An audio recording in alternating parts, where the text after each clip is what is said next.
नमस्कार दोस्तों, मैं प्रिया। स्वागत है आपका हॉरर स्टोरी बाय प्रिया में। तो दोस्तों, जैसा कि आप जानते हैं कि मेरा मानना है अगर जीवन है तो जीवन के बाद भी एक दुनिया होती है, यानी मृत्यु के बाद भी एक जीवन होता है और उसे वही समझ सकता है जिसने उसे कभी फील किया हो।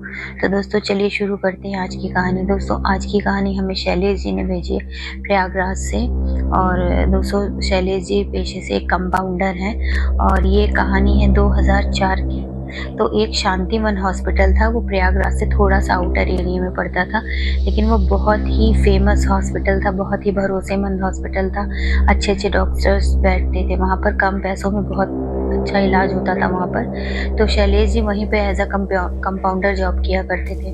तो दोस्तों, 2004 में एक ऐसी उस हॉस्पिटल में एक ऐसी रहस्यमयी घटना हुई, जिसके बाद से मतलब उस हॉस्पिटल में रोज़ कुछ न कुछ ऐसा घट रहा था कि उस हॉस्पिटल को बंद करना पड़ा। और दोस्तों, उसके बाद 2014 में वो हॉस्पिटल को फिर से खोला गया। तो दोस्तों, एक नर्स थी आर्या करके। तो हुआ क्या कि वो इलाहाबाद नर्स की ट्रेनिंग कर आई थी और वो यहाँ पर जॉब ढूँढ रही थी। तो क्योंकि दोस्तों, इलाहाबाद भी मेडिकल के उससे बड़ा अच्छा माना जाता है, वहाँ पे अच्छे-अच्छे हॉस्पिटल्स हैं। तो उनको यहाँ पे शांतिवन हॉस्पिटल के बारे में पता चला। ये हॉस्पिटल का नाम शांतिवन था।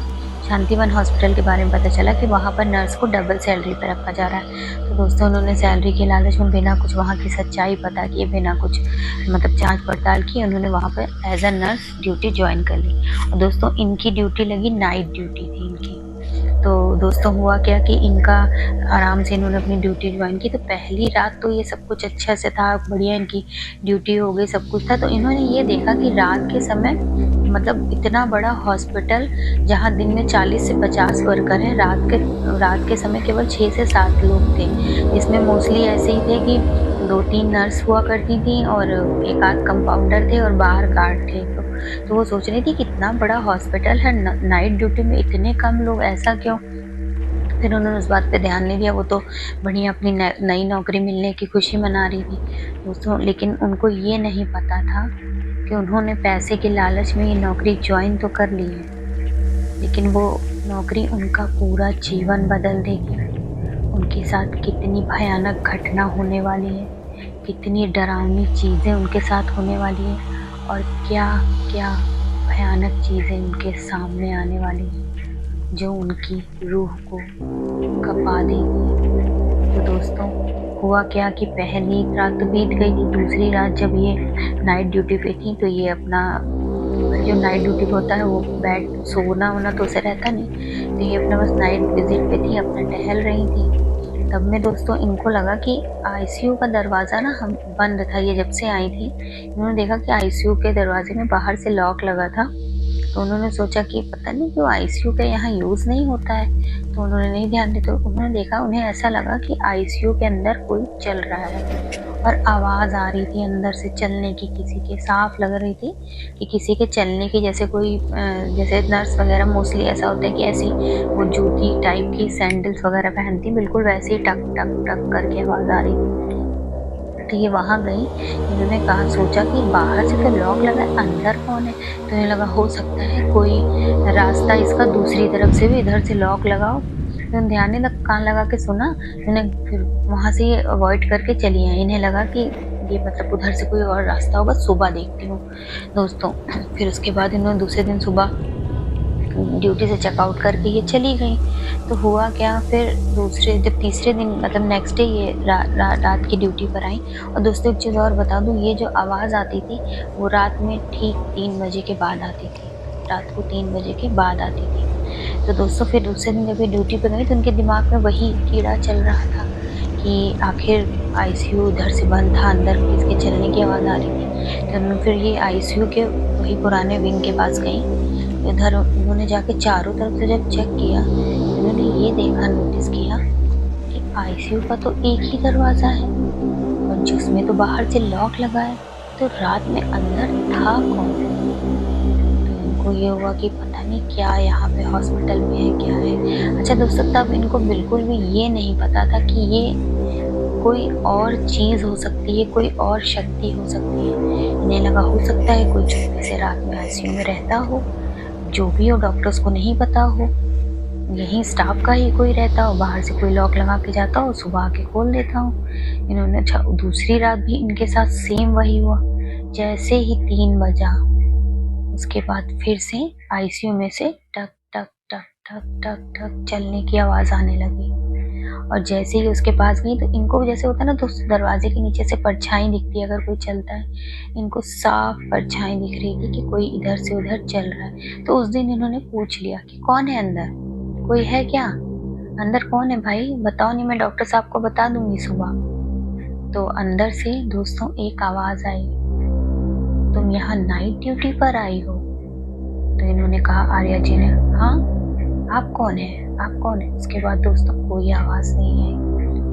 उन्होंने बहुत देर तक बुलाया, कौन है, नहीं है, कुछ नहीं आई आवाज। उसके बाद में क्या हुआ, दूसरे दिन सुबह इन्होंने जो इनकी जगह पे मतलब होता है ना कि एक नर्स की ड्यूटी अपनी ड्यूटी दूसरे को हैंड ओवर करती है तभी वो जा सकती है हॉस्पिटल से। जिस नर्स को ये अपनी ड्यूटी हैंड ओवर करी तो इन्होंने उनको सारी बात बताई कि ऐसा ऐसा हुआ। तो उन्होंने कहा कि अरे तुम वहाँ मत जाना, तुम्हें पता नहीं है वो आईसीयू में क्या हुआ था। मतलब उन्होंने फिर उनको, फिर दोस्तों अब ये वहाँ से दूसरी कहानी शुरू होती। मैं आपको बताती हूँ इस आईसीयू का आखिर मतलब कहानी क्या थी आईसीयू की।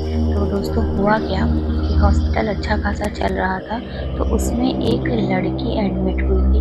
दोस्तों उसके ऊपर कुछ ऊपरी साया था, मतलब उनके माँ बाप जब लेके आए थे, और आप जानते हैं कि मेडिकल के उसमें इसको ये सब चीज़ों को नहीं मानते हैं, लेकिन वहाँ के जो स्टाफ हैं और जो मतलब वहाँ के जो कंपाउंडर शैलेश जी हैं, वो बता रहे थे कि जब उस लड़की को लेकर आया गया था तो उसकी जो एक्टिविटी थी, जो वो बिहेवियर करती थी, उससे साफ मतलब इस तरह से हो जाता था कि 5-5 6-6 लोग मिलकर उस लड़की को कंट्रोल नहीं कर पाते थे। और दोस्तों तभी सबको शक था कि इसके ऊपर कुछ ऊपरी है, लेकिन डॉक्टर्स ये नहीं माना, डॉक्टर उसका ट्रीटमेंट कर रहे थे, उसे नींद के इंजेक्शन दे रहे थे, तब तक वो सो रही थी। अच्छा उसके साथ एक नर्स की ड्यूटी परमानेंट लगाई हुई थी, जो डे नाइट उसके साथ परमानेंट रहती थी, वही उसका ख्याल रखती। और दोस्तों एक दिन क्या हुआ कि मतलब वो लड़की तो गायब हो गई, पता आज तक नहीं पता चला कि वो कहाँ गई। और उसी की बेड पर वो जो नर्स की ड्यूटी थी उनकी डेड बॉडी मिली, वो मृत अवस्था में मिली दोस्तों।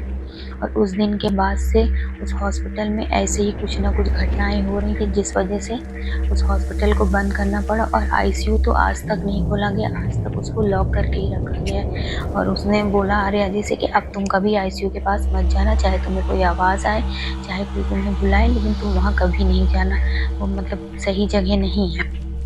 और दोस्तों उन्होंने ये भी बताया कि जिस नर्स की ड्यूटी उस रात को थी, तो जब सीसीटीवी कैमरे में देखा गया तो उसमें यही देखा गया कि वो जो लड़की थी वो अपनी बेड से खड़ी हुई, और उसके बाद उसने पता नहीं उस नर्स के सर पर क्या किया कि वो चुपचाप अपने आप ही उस लड़की की बेड पर लेट गई। उसके बाद कैमरा ब्लैंक हो गया, इतनी रिकॉर्डिंग हो पाई जिस नर्स की डेथ हुई थी। दोस्तों अब तो फिर आर्या जी को तो डर लग गया, उन्हें लगा कि मतलब ऐसे, क्योंकि आईसीयू के उधर एरिया में इनकी ही ड्यूटी थी उस फ्लोर पर, और जो नर्स थी उनकी और ऊपर फ्लोर पर ड्यूटी थी, इस फ्लोर पे इनकी और एक उसकी कंपाउंडर की ड्यूटी थी। तो दोस्तों हुआ क्या कि फिर उसके बाद में इन्होंने नाइट में ड्यूटी पे, कहीं डर लग रहा था इनको, इन्होंने सोचा आज मैं उधर नहीं जाऊँगी। लेकिन दोस्तों वही कहते हैं ना, दिमाग में फितूर होता है जानने का कि ये सही है कि गलत है। तो दोस्तों जैसे ही रात का 3 बजा फिर वहाँ से आवाज़ आने लगी, ठक ठक ठक ठक ठक ठक, जैसे कोई अंदर चल रहा हो। तो इन्होंने सोचा कि आज जाके देखती हूँ, क्या पता सब झूठ ही बोल रहे हो। धीरे धीरे ये जब पहुँची आईसीयू के पास तो दोस्तों उस दिन आईसीयू का दरवाज़ा खुला हुआ था, पूरा दरवाज़ा खुला हुआ था, और आईसीयू के अंदर जो भी मशीनें होती हैं सारी मशीनें चल रही थी, जो भी वेंटिलेटर और जो भी कुछ ऑक्सीजन मशीन सब कुछ चल रहा था। तो मैंने दूर देखा कि हॉस्पिटल के एक कॉर्नर में बिल्कुल एक नर्स की परछाई खड़ी है, बिल्कुल वाइट यूनिफॉर्म में नर्स वाली, पूरी आंखें उसकी बिल्कुल वाइट कलर की चमक रही थी, और वो बिल्कुल डरावनी सी लग रही थी, मतलब वो आम नर्स नहीं लग रही थी। इतना तो आर्या जी उस दिन समझ गई थी।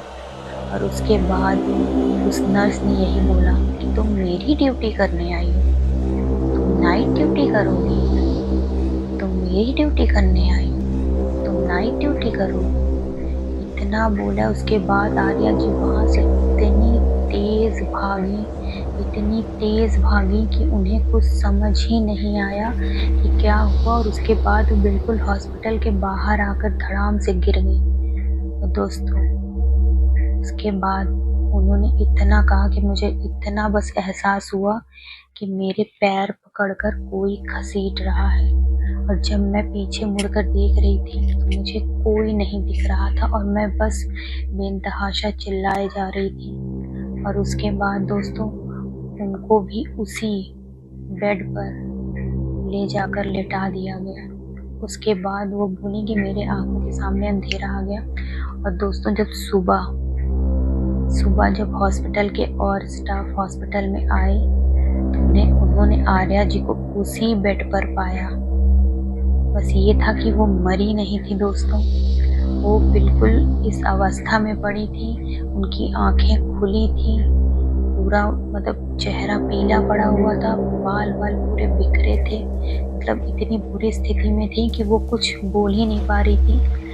शैलेश जी ने बोला कि जब हम लोगों ने उनको जाकर देखा तो ऐसा लगा कि शायद वो है ही नहीं, लेकिन बाद में देखा कि उनकी सांसें चल रही थी और वो बिल्कुल मानसिक तौर से बिल्कुल ही मतलब लग रहा था कि उनकी कोई याददाश्त या कुछ भी नहीं है। उसके बाद और नर्स सब मिल के उनको डॉक्टर के पास ले गई, वहाँ उनका ट्रीटमेंट हुआ, सब कुछ हुआ। तो उन्होंने सारी सच्चाई बताई, लेकिन उसके बाद भी वो मेंटली मतलब इस तरह से डिस्टर्ब हो गई थी कि उन्होंने हॉस्पिटल उसी दिन छोड़ दिया। और शैलेश जी बोलते हैं कि आज तक वहाँ पर कोई रात में ड्यूटी नहीं, उस फ्लोर पर अब किसी की नाइट ड्यूटी लगाई ही नहीं जाती है। बाकी पूरा हॉस्पिटल अच्छे से चल रहा है, लेकिन रात में किसी की भी उस हॉस्पिटल में नाइट ड्यूटी नहीं लगाई जाती। तो दोस्तों, यही कहते हैं ना कि कहाँ कहाँ कैसी कैसी शक्तियाँ रहती हैं, कोई जान नहीं सकता है। इसीलिए अगर आपकी कहीं नौकरी लग रही, कुछ लग रही, ज़्यादा पैसे कुछ है, मैं ये नहीं कहती कि सिर्फ इन्हीं कारणों से, किसी भी कारण से, किसी लालच में आकर कभी ऐसा गलत कदम ना उठाएं। अगर आर्या जी ने भी उस समय सही से पता करा होता तो शायद उनको इतना कुछ फेस नहीं करना पड़ता। और ये शायद ये नर्स थी, इस वजह से इनकी मृत्यु नहीं हुई, या क्या था, उस अदृश्य शक्ति ने इनको नहीं नुकसान पहुंचाया। ये बहुत ही बड़ी बात है, ये तो कोई जान ही नहीं सकता कि इसके पीछे क्या कारण था। लेकिन दोस्तों, यही कहते हैं कि सावधान रहिए। कभी भी आपको अपने आसपास ऐसा कुछ फील हो, महसूस हो, तो अपने आसपास परिवार सबको बताइए। और आशा करती हूँ आपको मेरी आज की ये कहानी अच्छी लगी होगी। अगर आपके पास भी ऐसी कोई कहानी हो तो प्लीज़ मेरे साथ शेयर करिए, मैं उस पर वर्क करूँगी और पब्लिक के सामने उसको पेश करूँगी। बस मेरा मकसद यही होता है कि लोगों को सावधान रखें कि अगर उनको अपने आसपास कुछ नेगेटिव एनर्जी फील होती है तो वो सावधान रहें, अपनी रक्षा करें। और अगर आपके घर परिवार या आपके रिश्तेदार कोई भी आपसे कहता है कि इस जगह पे मत जाओ, ये जगह हॉन्टेड है, तो प्लीज़ मत जाइए, रात में ट्रैवल मत करिए। जीवन से बढ़कर कुछ नहीं होता है। जल्दी ही मिलते हैं आपके साथ एक न्यू रियल हॉरर स्टोरी के साथ। Thank you so much. मेरे चैनल को लाइक करें, सब्सक्राइब करें, ताकि आपको ऐसे ही रियल हॉरर स्टोरीज मिलती रहें।